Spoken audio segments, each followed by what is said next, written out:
humans as a species are a bit of an odd duck. A bit of an odd sapien, if you prefer. We tend to all agree, or many of us agree, on the importance of respect and individual freedoms and things like that, and then it still seems that in 2022, racism and bigotry and misogyny and sexism are rampant.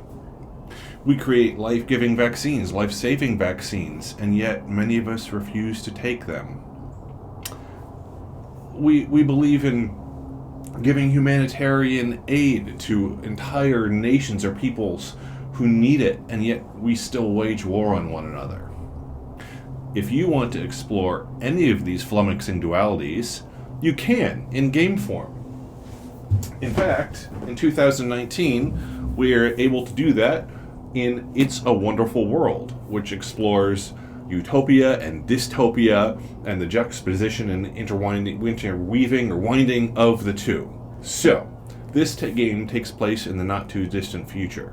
But today, in 2022, we're going to be unboxing It's a Wonderful Kingdom, which shows that human beings have not only just started to do this sort of nonsense, we've actually been doing it for hundreds and hundreds of years, because this is actually a 1 to 2 player game with the same types of themes, but it takes place in a kind of Renaissance, Italy, 1400s, early 1500s type setting. So, let's go to the table and see what is in this box. All right, here is It's a Wonderful Kingdom. And back of the box was just some basic illustrations here. Let's open this up.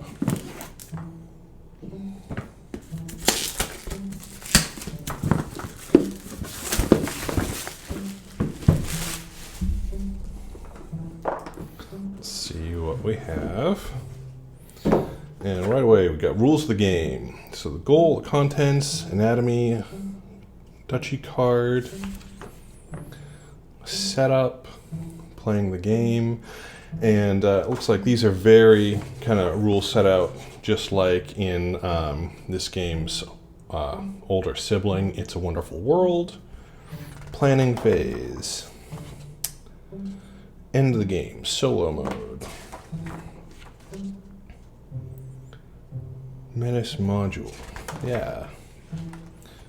Advisors module. Quest module. So yeah, this is solo scenarios. This is very similar to the rules for It's a Wonderful World, it looks like, at least in terms of how it's laid out. And you should be able to get through this in, 20 minutes or so, depending on your own reading speed. But it's not that intense a thing. Okay. So we've got a punch board here. Looks like we've already lost one. It's going to be somewhere in the box. And this is a fairly thick punch board. These components are coming out clean. Got some interesting iconography here. These are really nice, thick cardboard components. And then we have a whole bunch of these guys, which are like helmets. And they are printed on both sides, same thing it looks like. So a whole bunch of these helmet components, tokens. And we are hit with this kind of production game board that has different iconography. And kind of different regions. We've got a harbor here, and maybe a keep or a castle with this ship icon and different villages and things like that. It is double-sided and appears to be identical. And then we have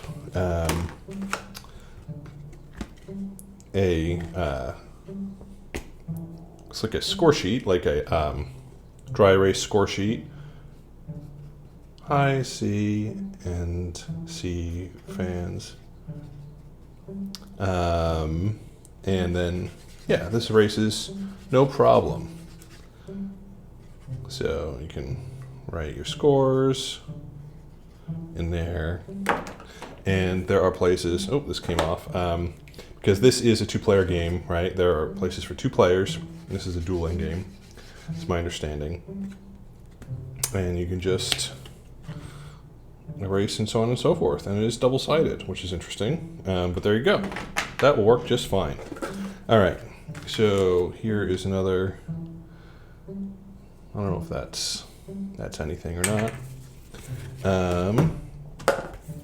But we do have these player boards here. We have the Usurper, and just take a look at this real quick. Track down the traitors, pay 4 purple, gain 2 red cubes, foil their plot, recruit mercenaries, vanquish the renegade army.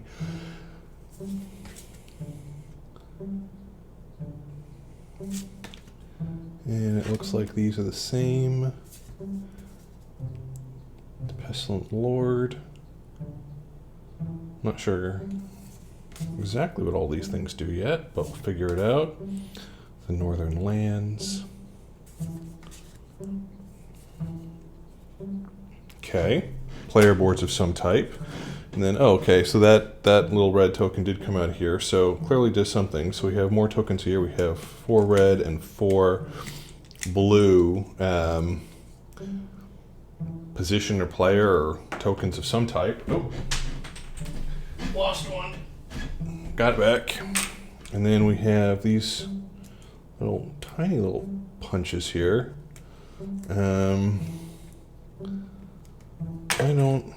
They're very small, which is not great, but I'm sure they do something. And then, okay, so there's that from that larger punch board, that piece that we lost in the box, but there it is. I try to stay away from rants on this channel. I don't always succeed. This is going to be a bit of a macro rant, but I'm going to keep it short. Take your vaccines. Oh my goodness, they work. They do not cause autism. They almost never cause any sort of harm, and they save millions and millions of lives worldwide every year. They work. Take your vaccines. Rant over.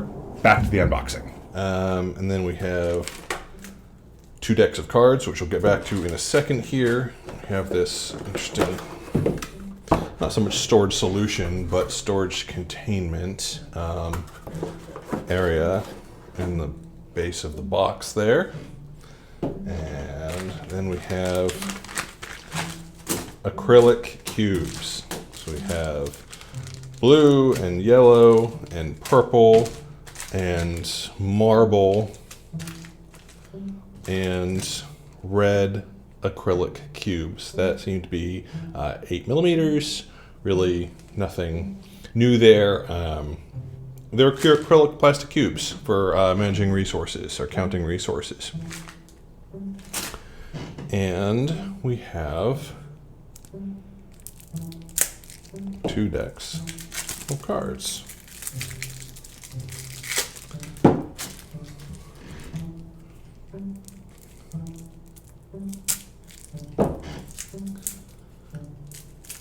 Very similar to It's a Wonderful, Wonderful World.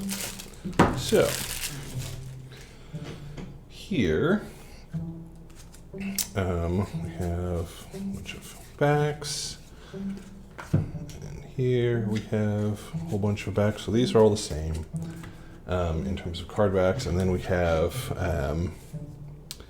the Duchy of Valdos and the Duchy of Treasury. And these are player cards. It looks like you have starting resources there. And then you have 2 sides. So these sides you have you don't have variable player powers. These starting resources are identical, but on this side you can see that you have variable player powers in terms of starting resources as well as scoring bonuses. So different ways to play there. And then now we have this massive deck of kingdom cards. So we have the farm, which gives you certain types of resources. You have to have these things to build it. And there are a few farms here. Interestingly, in It's a Wonderful World, on these cards, you actually had a number at the top which showed you, reminded you of how many of that type of card was in the deck entirely. And it looks like they have not included that on these cards, which is interesting. Then you have the barracks, port, couple of ports, couple of markets, guild hall, tax office, hamlet, outpost, grand army, scholars, royal guard, navigators, inventors, munitions specialists, royal court, collectors, expenditory force, construction crew, royal cavalry, grand bazaar, high rampart, great lighthouse, pantheon, grand library, majestic statue, banquet hall, royal dungeon, alchemal force, grand arena, royal treasury, gigantic mine, nexus, academy, botanical garden. You get the idea. So there's tons more stuff for you to discover here on your own. And then you have this whole other half of the deck here, which I'll go through real quick, just sort through. Oh, we have something else here. We have, I thought it was all going to be the same, but now we have these cards that are just, maybe these give you extra resources. Not really sure what these do. These are interesting. And then we have some frost giants, some shadows, some giant rats. We have like monsters or creatures in this game as well, vermin. So it's not all things you build. Vermin and thief, calamity. So you got some interesting stuff going on here. Pirate of the Five Seas, negotiator from the lake, scrying alchemist, master artisan, whimsical gambler, great silversmith. Love the art on these cards.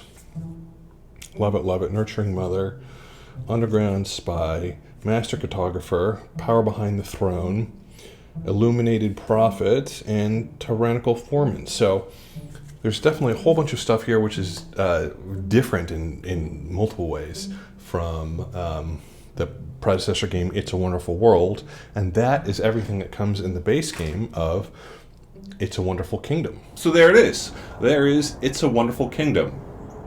One complaint I do have about this game is that just like It's a Wonderful World, there's really not quite enough player interaction. The engine building is great, the card mechanics are great, putting the little plastic cubes on the cards to build better things is pretty well thought out, so you can still see the core of the image and feel immersed in the game. And if somebody wanted to play with this with me, I'd be like, yeah, absolutely, let's go for it. But again, I wish there was slightly more player interaction.